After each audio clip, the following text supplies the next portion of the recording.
Hey, CC, how are you? I'm doing good. How you doing?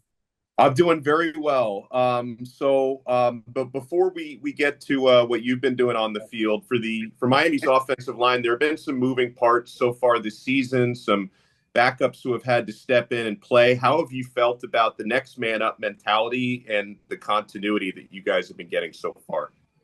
Yeah, just like what our coach Mirabal always talks about. It's developing everyone to to be able to play all the spots, and I feel like the next man up is whoever can play all five positions, and we continue to work and emphasize on being able to do everything to the best of our ability. Not only for me, not only playing right tackle, but I also gotta know how to play left tackle, left guard, center, right guard. So as long as I know everything, I'm good with with playing all five positions.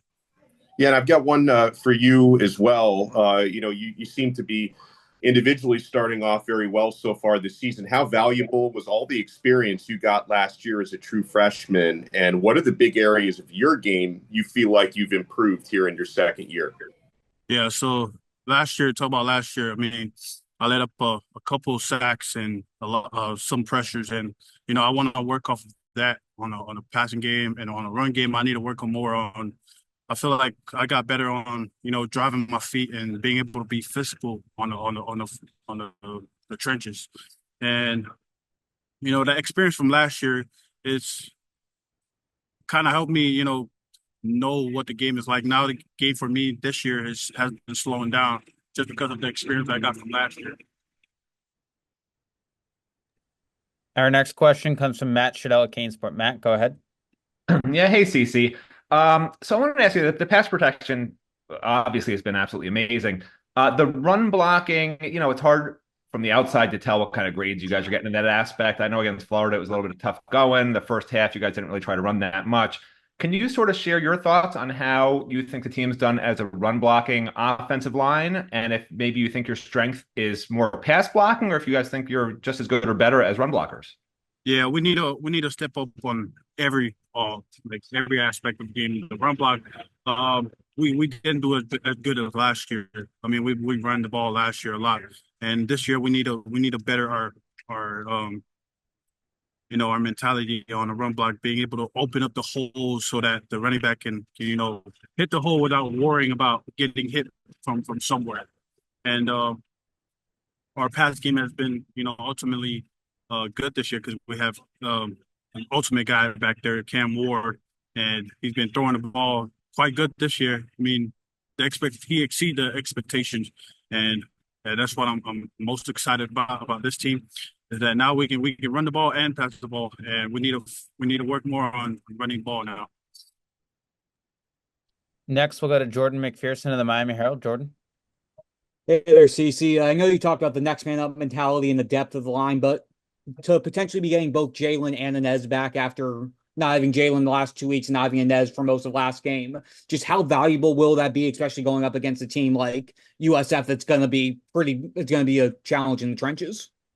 Yeah, yeah, yeah. So losing both of them guys last with Jalen on the first game and Coop last week. I mean, it's kind of frustrating for me as well because these are the guys that I work most with, and I know them as a hardworking guys on the team, and it's we train everyone the same, and with Luke Cristobal stepping up, and he played quite good last game, and we need to work on some stuff, some more of like the chemistry and all that, and being able to pass around the passing game is one of our main thing that we need to work on right now. Next, we'll go to Adam Lichtenstein of the Sun Sentinel. Adam. Hey CC, how are you? I'm doing good. How you doing?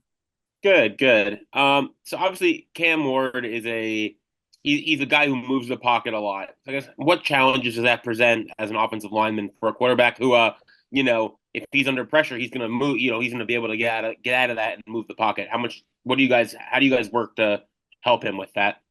Yeah. So, I I talked to Cam Ward about that, being able to move off the outside of the pocket And I told him, like, if you don't have to go nowhere, to just stay in there.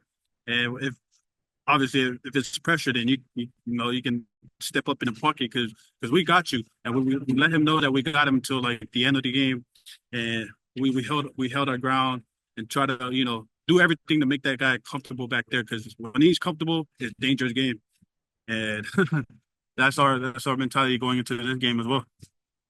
We'll do a few more for CC. We'll go back to Matt Shadell of Canesport. Matt. Well, hello again, CC. So can you talk a little bit just about what you see in the USF defense? They have 9 sacks in 3 games, 27 tackles for losses in the 3 games. What sort of challenge do you see with them? Oh yeah, that defense plays hard. They shoot off the ball, and they dominate every game that they had, and they're quite a big defense. They the defensive ends and the D lines, especially the D line, they're really good. They shoot out the ball. They're very active. They're very physical, and we just gotta hold our ground and being able to give Cam Ward as much time as he needs. And just like every other game, I mean, we treat this game the same way we treat Ball State, FAMU, and Florida Gators. We got to give him as much time as he needs back there. Awesome, CC. We appreciate your time and good luck on Saturday. Appreciate it.